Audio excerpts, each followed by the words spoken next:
Fratelli cardinali sono andati a prenderlo quasi alla fine del mondo. Adieu au pape François, l'héritage d'un pape révolutionnaire. Le monde est en deuil.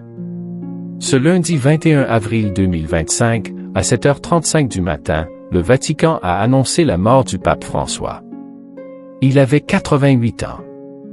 Le premier pape latino-américain, le premier jésuite à diriger l'Église catholique, s'est éteint dans sa résidence de la Casa Santa Marta, mettant fin à un pontificat profondément marqué par l'humilité, la justice sociale et l'espoir. Aujourd'hui, rendons hommage à cet homme de foi, de dialogue et de courage. Une vie au service de l'Église. Jorge Mario Bergoglio est né en 1936 à Buenos Aires, en Argentine. Fils d'un cheminot italien, il choisit très jeune de consacrer sa vie à Dieu. En 1969, il devient prêtre jésuite, puis archevêque de Buenos Aires. Il vit sobrement, évite les privilèges et se fait connaître pour sa proximité avec les pauvres. En 2013, après la démission historique de Benoît XVI, il devient le 266e pape sous le nom de François, en hommage à Saint François d'Assise, symbole de paix et de simplicité. Ce choix de nom en disait déjà long sur son projet. Un pontificat marqué par la réforme et l'ouverture. Pape François a bouleversé l'image du Vatican. Il a cassé les codes, refus du luxe, déplacement en petite voiture, accueil des migrants, défense de la planète. Il publie l'encyclique Laudato Si en 2015, un appel historique pour la sauvegarde de la maison commune, la terre.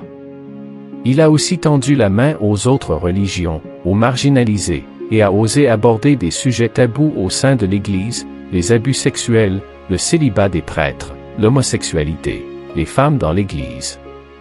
Certains le voyaient comme un révolutionnaire, d'autres comme un danger. Mais pour beaucoup, il était un souffle d'humanité. Une fin de vie dans la dignité. Ces dernières années, sa santé s'était dégradée.